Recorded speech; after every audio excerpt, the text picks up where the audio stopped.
Hello friends. संस्कार सरिता में आपका स्वागत है। संस्कारी जीवन होना यानी श्रेष्ठ जीवन होना, उन्नत और महान जीवन होना। पर उसके लिए क्या करना चाहिए? हमें ऐसे महान वीरों के जीवन चरित्र को पढ़ना चाहिए, जानना चाहिए और उनके बताए रास्ते पर चलना चाहिए। हमारी भारतीय संस्कृति में ऐसे तेजस्वी और वीर पुरुष हो गए हैं जिन्होंने एक एक सिद्धांत के लिए, एक एक प्रतिज्ञा के पालन के लिए खुद का पूरा जीवन व्यतीत कर दिया है। मेरे प्यारे मित्रों, आज मैं ऐसे ही एक सिंह पुरुष के बारे में बात करना चाहता हूँ, जिनका नाम है छत्रपति संभाजी महाराज। छत्रपति संभाजी महाराज यानी कि शिवाजी महाराज के ज्येष्ठ पुत्र थे। उनका जन्म 1657 में हुआ था। सिर्फ 2 साल के हुए और उनकी माता गुजर गई। उनकी दादी जीजा माता ने उनका पालन पोषण किया। उनको पूरे जीवन में संघर्ष ही रहा। पूरा संघर्ष से भरा हुआ उनका जीवन है। कहाँ से शुरू करूं और कहाँ पे खत्म करूं? अद्भुत बालक 13 साल के थे तब उन्होंने 13 भाषाएं सीख ली। उन्होंने शास्त्रों की रचना भी की, साथ साथ गणपति जी के गुणों का वर्णन भी किया। घोड़ेसवारी, तीरंदाजी, युद्ध में माहिर थे। शस्त्र और शास्त्र का कॉम्बिनेशन था। जनरली ऐसा होता है कि शस्त्र का ज्ञान हो तो शास्त्र का नहीं होता, और शास्त्र का हो तो शस्त्र का नहीं होता।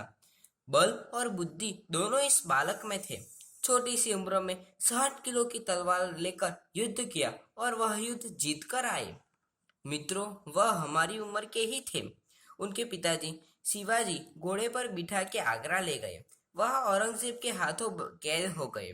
संभाजी राजे ने युक्ति से अपने पिताजी को मुक्त किया और बाद में चालाकी से वे खुद भी छूट गए। एक सफल आदमी के पीछे एक विद्वान पुरुष का भी हाथ होता है। वैसे ही संभाजी के जीवन में भी विद्वान कवि थे। उनका नाम था कवि कलश, जो उनके खास मित्र थे। कवि कलश ऐसे पदों की रचना करते थे, ऐसे काव्य सुनाते थे जिनकी वजह से संभाजी में सुरवीरता पैदा होती थी और हर एक लड़ाई में विजय प्राप्त करते थे। 9 साल के थे तब 120 लड़ाइयां लड़ी, लेकिन एक भी हारे नहीं थे। मित्रों, 9 साल में 120 लड़ाइयां लड़ी थी और उन्होंने एक भी लड़ाई हारी नहीं। 1681 में शिवाजी महाराज का देहांत हो गया।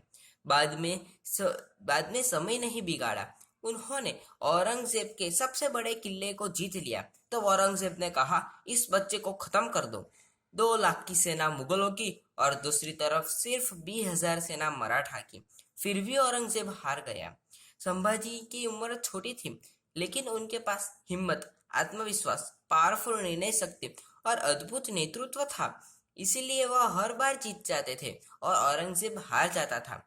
दोस्तों, आपको भी पता है कि दुश्मन पीछे से भी वार करता है। औरंगजेब ने भी वैसा ही किए। उन्होंने संभाजी महाराज के साले को अपनी ओर खींच लिया। संभाजी के साले यानी कि गनोजी शिर्के, उन्होंने औरंगजेब को गुप्त रास्ता बता दिया। संभाजी को और कवि कलश को बंदी बना दिया।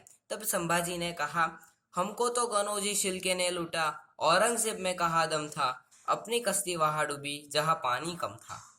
औरंगजेब ने संभाजी को और कवि कलश को 40 दिनों तक हैरान परेशान किया। यह जानेंगे तो हमारा खून भी खौल उठेगा। औरंगजेब ने संभाजी से कहा, धन और जमीन दे दो और धर्म परिवर्तन कर लो। दोनों खामोश रहे। हर रोज एक एक पीड़ा देने लगे। नाखून काटना, बाल खींचना, उंगलियों को काटना, चामड़ी को काटना, आंखों में गरम सलिए भोंक देना। कितनी बेरहमी से उन्हें पीड़ा दी जाती थी। औरंगजेब ने संभाजी से फिर से पूछा, धर्म परिवर्तन करोगे? तब संभाजी ने कहा, 1000 बार मरूंगा, अगली बार मराठा में ही जन्म लूंगा और मुगल सल्तनत को उखाड़ फेंकूंगा। तब औरंगजेब ने कहा, मैं तेरे सामने हार गया संभाजी, मैं तेरे सामने हार गया। काश मेरे 4 बेटों में से एक बेटा तेरा जैसा हो तो पूरे भारत को मुगल सल्तनत बना देता। काट डालो इसका शरीर, काट डालो और नदी के पास फेंक दो। फिर सारे मराठा एक हो गए और फिर से युद्ध किया और इस युद्ध में औरंगजेब मारा गया। देश धर्म पर मिटने वाला शेर शिवा का छावा था। महापराक्रमी परम प्रतापी एक ही शंभू राजा था। ऐसे वीर महापुरुषों के भूमि में जन्म लिया है। मुझे गर्व है कि मैं भारत देश से हूँ। दुर्लभम भारते जन्म।